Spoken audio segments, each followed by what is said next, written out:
Hello again and welcome to another bearing removal and installation video featuring Boca bearings. Now today's engine is a very classic old pattern plane engine, at least it was used for pattern flying many years ago. And it dates back to 1974 and it also hails from Germany. So this is a Webra 61 blackhead engine, and I believe it's a Series 73 is what they call it. And what I'm going to do is I'm going to throw it to the table here, show you this engine before I got it disassembled so you can see what the engine looks like when it's fully assembled. Then I'm going to shut off the video, disassemble the engine, and we're going to do some bearing removal and replacements. Okay, so here is the Webra 61 blackhead engine that I'm going to be removing and replacing the bearings in. Now this is a pretty well used engine, it would appear. It's got really good compression. And as you can see from the styling of this engine, it's not a single piece crankcase. It's got the front or the two-piece crankcase. So basically the bearings reside here.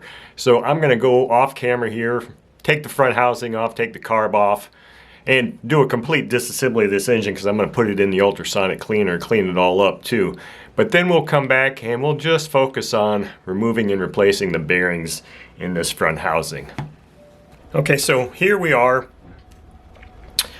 with just the front housing of this Webra engine ready to extract the bearings. I got my desk vise here to do that, my Delrin rod, my hammer, glove, heat gun, and a new punch from a friend Bill to take these bearings out. So all we have left to do is heat this case up a little bit and remove these bearings. Now these bearings current bearings in here feel pretty good, but since I'm going to be turning this around and selling this engine, I always like to sell my engines with brand new bearings in them.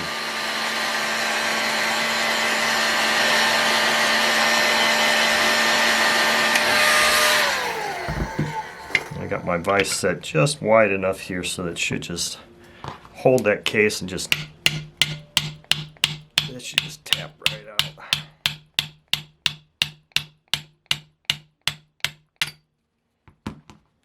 Let's see, did the bearing come out with it? Bearing came out on the crankshaft, which is fine, and then our bearing is here. So if you notice on this front housing, normally you would see a shielded bearing in the front, but this is something that Webra does. So that's just a Webra thing on this engine anyway. And there's our front bearing.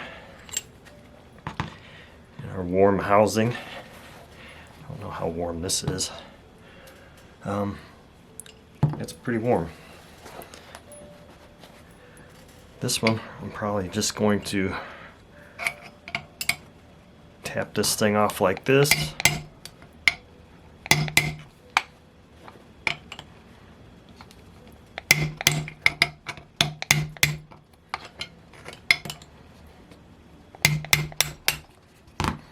And remove that rear main bearing just like that.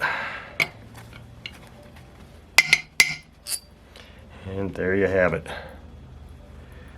Both bearings removed. Now I can go, this crankshaft isn't too dirty, but I can go clean that up on the bench grinder brass brush, and then we'll get a new set of bearings installed. Okay, here I am back on the table ready to do this bearing installation. I've got this crankshaft cleaned up to looking like it just came out of the factory. Front housing is all nice and clean, and I've got everything else necessary here to do this bearing installation. Now, one of the things I do have also, as usual, is my empty jar, because I like to use Boca's Lightning Lube Road Power as my reassembly and bearing installation lubricant. And there might be enough in here for this, but I'll just put a little bit more in there just for the heck of it. So I'm going to lubricate these parts up, but before I do that, I'm going to talk about this kit number for this particular Webra engine. It is a ENK-113 kit. Now, in this kit, there is nothing to do with these bearings. There are no shields or seals to remove. They are all set up already exactly as they came out of this Webra engine.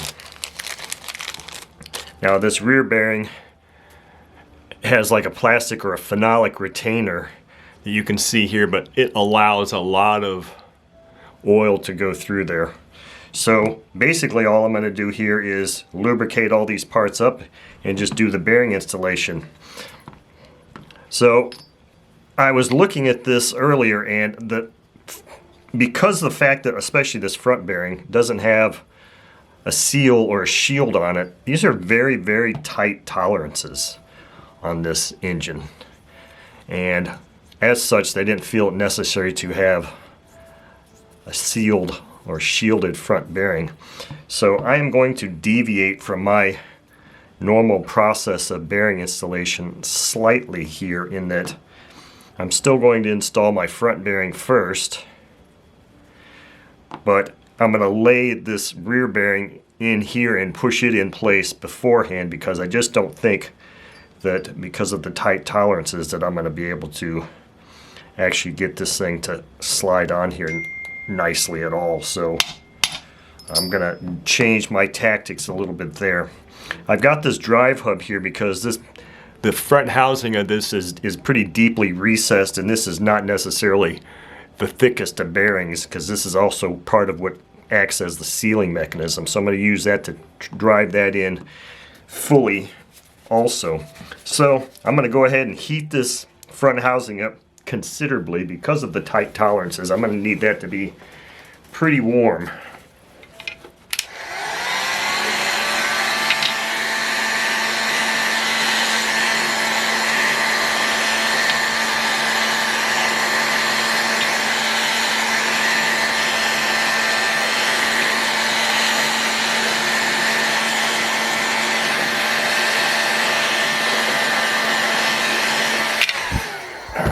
Everything's smoking, so let's see if that's warm enough to install these bearings.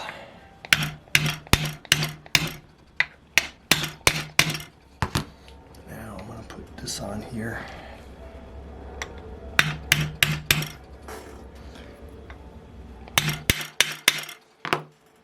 And hope that that's recessing that bearing.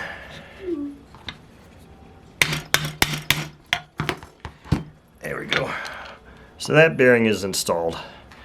Now I'm going to put race side back, facing back, open side facing. Okay, so I got that warm enough that it just dropped right in. So now we're going to start, I think I'm going to start tapping it in like this, so I can at least see if I can get it to start going through that front bearing.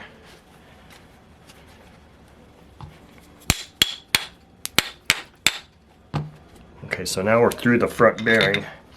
Now I can go in here and continue to drive this into place.